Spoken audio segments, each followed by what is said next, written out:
usually don't vary. Yeah. Pretty consistent pop.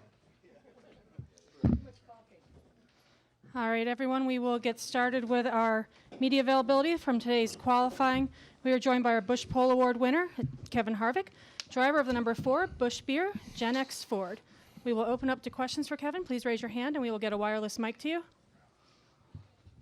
We'll go here to Zach. Zach Sternhill, Pocono record in front stretch. Looks like you've got a lot of speed in the car, obviously. This has been a track where you've had a lot of success since you joined SHR. Is this the weekend that you think you can? We hope so. It has been a really good track for me, and my guys and really the whole company know that we'd love to cross this one off. One of the last two that we have of tracks that we haven't won at. So it's like you say, it's been a successful racetrack, and the first race this year we had a great car and the right strategy and jacked it up and the steering box broke. So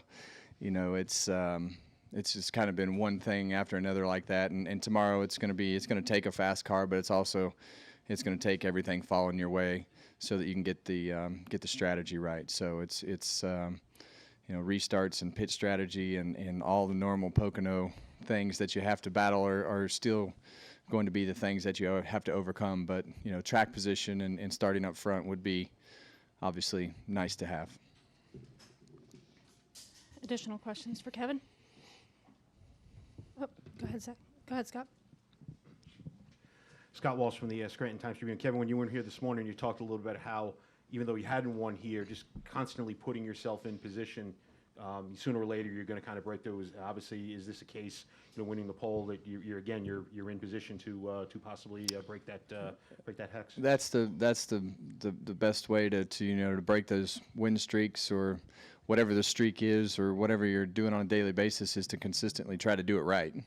And our guys have done a good job. We scrambled today in practice and never even made a qualifying run in practice. So we worked on our race stuff as long as we could, and never really felt like we got it 100% right.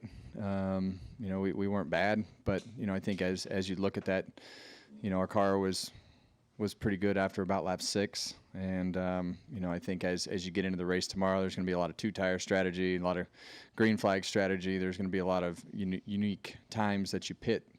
So keeping yourself inside that time limit of that pit window is important to try to fulfill that strategy and keep yourself up front. So we'll see. I think as you look at the things that track position has meant this year, I think obviously having that tomorrow would be very important.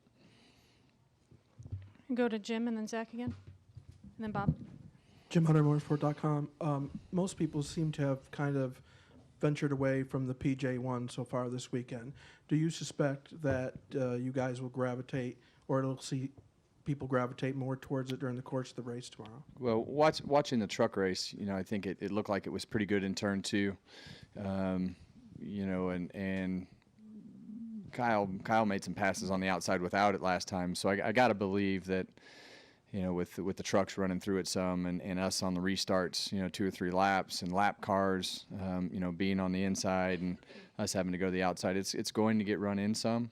I still think the preferred groove is going to be the bottom of the racetrack. I think that the ultimate goal is to not have to be pinned behind a car, to have an option of that second lane, and hopefully at least in 1 or 2 of the corners it comes in well enough to be able to be equal to the bottom, which it's I don't think the race was where everybody wanted it the first time. I think it's going to be an improvement with the PJ1 on it, and I think as we go to the next race and know where we need to exactly put the PJ1, how high up the racetrack, the entries and exits, what those links are and shapes of the PJ1 as we put it down, we'll have a lot more knowledge after the race. So I think as you come back next time, I think you'll see more of a benefit, but I still think you're going to see a benefit from it this time as well.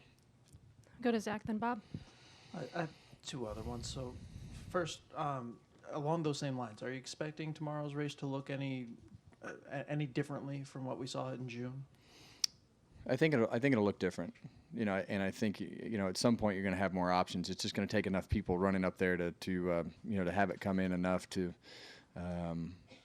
to really benefit. And I think that the restarts will probably be where you see it the most beneficial. I still don't think the preferred line is going to be anywhere but the bottom of all three corners when you're running by yourself. But if you can get up the racetrack and only lose a tenth or two instead of 7 or 8 tenths trying to get around, a car that's off the pace or 3/4 of a second slower than you, and you can make it work, that's a game changer and a step in the right direction. And then with the plans announced earlier today for next year's doubleheader, with the race lengths and the lead lap inversion to start the second race, what are your thoughts on how that weekend is going to be structured? I haven't had my phone all day, so I haven't even read them. I have no idea what you're talking about. I try to just focus on what I'm doing.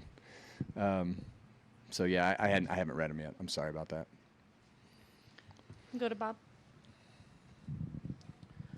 Bob Hawkers, Fox Sports. I know you, Bob. Okay, well, they ask us to do it. And I hear you. I try to follow the rules when I like that, Bob. Good job. When it's appropriate. I wanted to ask you one more about the NASCAR did tell the Truck Series drivers, and they said they'll tell you tomorrow that on the restarts, no brake checks, and the second place guy can't lay back more than like half a car length. So, and they said they would start making calls if they need to. Is that something that they need to do, and is it something that, will anybody change, you feel, until somebody actually gets penalized?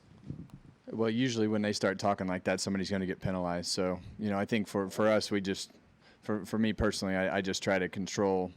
Every time I start jacking around, I screw up myself. So, I just try to roll in there and do what's best for my RPM and my car. And, there are some guys that are different than others that change things up and in different spots and this and that. So, yeah, I think as you look at it, I watch qualifying live, so I don't understand why we can't just officiate that with the